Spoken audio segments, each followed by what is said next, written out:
JP here with Van. How do you pronounce your last name, Van? Paugam. Paugam, yeah. Awesome. This is one of the guys that started the whole city music scene over here. It's amazing. How did you get into the genre first off? Well, I'd always been a fan of Japanese music and anime and Japanese culture in general, and also 80s music, funk, disco. So when I found city pop, it was like the perfect combination of both of those things. So I was like in heaven. So that's kind of why I steered in that direction. I just love the music; it just resonates with me. So did it kind of start with watching anime, like from the 80s, 90s, like a Bubblegum Crisis or Akira? Yeah, Bubblegum Crisis and Akira were major influences in me moving into that genre as well. It felt appropriate. Okay. How did you then delve into, city pop that wasn't necessarily an anime? You mentioned other genres like the rock, Japanese influence and everything. What got you into there? Was it just searching the internet or digging into record stores or a combination or?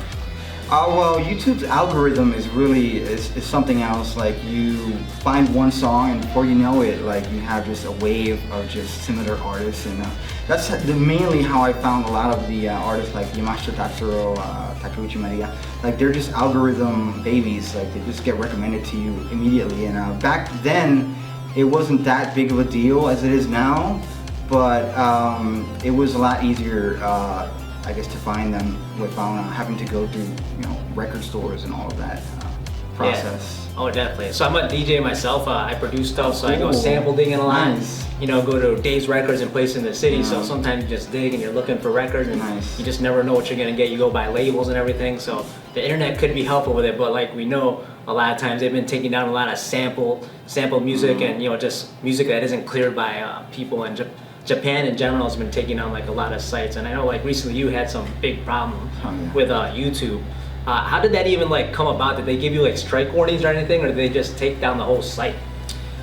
They took down the entire thing. I think it had to do with I met Anri in January, and Anri's brother is her manager. And he's kind of really strict about copyrights and everything, and I think they were happy that I was using the music, but they're really protective of their IP, of all of their music. So 1 month after me meeting her, my channel just vanished. The Recording Industry Associated with Japan just destroyed it within about a couple hours. They just took everything down. And there's still city pop mixes on YouTube. So I know it was just me that was targeted, and I think it was because I was developing a higher profile than a lot of other people. So they took it upon themselves to take me down apparently, but I'm still DJing live, so and I still have the vinyl records, so they can't take that away from me at least. Yeah, that's awesome. You still have the music. That's just surprising that they would take it down. And like you said before, it's easy access to find music and explore music, but now it's getting harder with YouTube cracking down on algorithms. Yeah.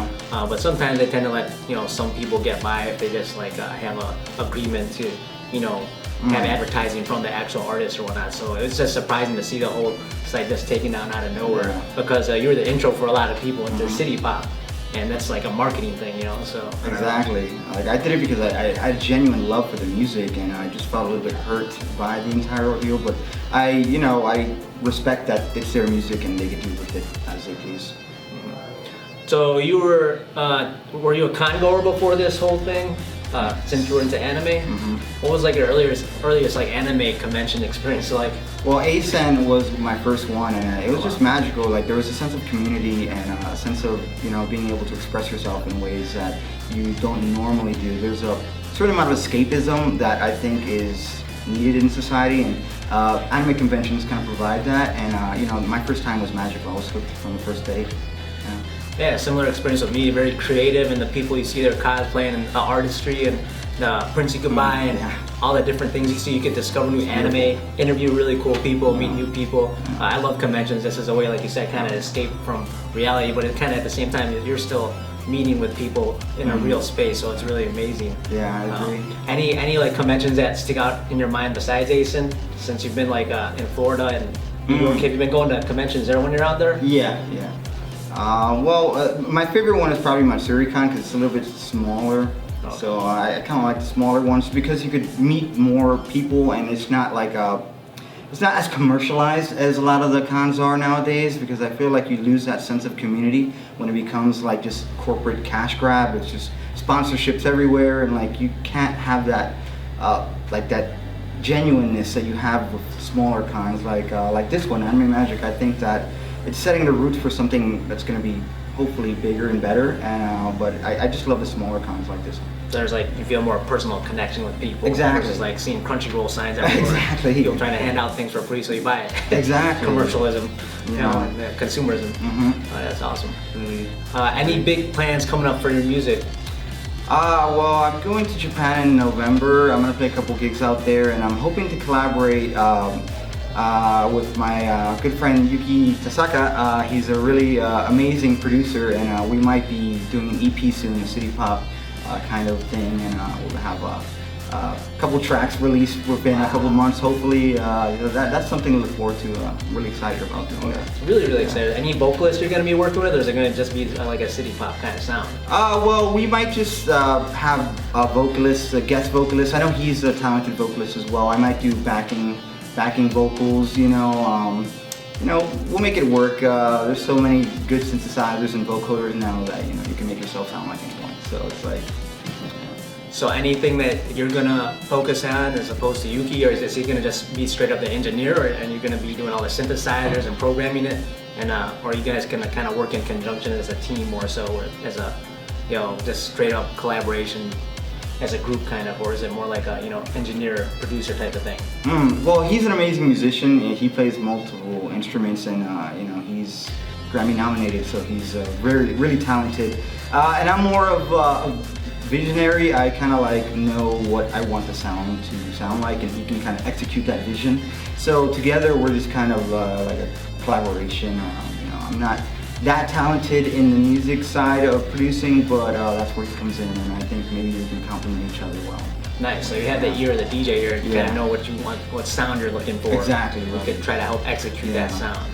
Any influences you think that are going to be big on this upcoming album then? Oh yeah, I mean the classics, you know, Yamashita Tatsuro, Harumatsu, Tashiki, of course Takeuchi Maria. These are all like staples in that genre, and I really want to emulate the genuineness and the warmth of those artists and their music and the influence they had on contemporary times, because back then apparently they didn't have as much of a far-reaching influence as they do today, and I kind of want to kind of simulate that and kind of make it sound like a little bit grittier, more 80s sounding. I don't want it to sound too clean and like crisp like a lot of contemporary music is. I want it to sound like it was genuinely made in those times in collaboration with those artists. Oh, that's gonna be great to hear that synthesizers, gritty synthesizers versus probably like using VSTs. You're probably gonna use a lot of hardware and, you know, getting into all that. Anything you'd like to say to your fans? Just thank you for sticking by me throughout all these months. I know it's been chaotic with my channel going down, but I have such strong followers, and you know, we all have such a deep love for the music, and nothing will stop people from enjoying the music and seeking out you know, the community and the friendships that you form by listening to the music and finding people who are similarly minded. I think it's so important, and I can't thank my fans enough for sticking by me and continuing to, you know, support my efforts in city pop. So thank you, I appreciate it. All right. Thanks, man. Appreciate your time Thank you today. so much. Yeah, Appreciate thank you. that.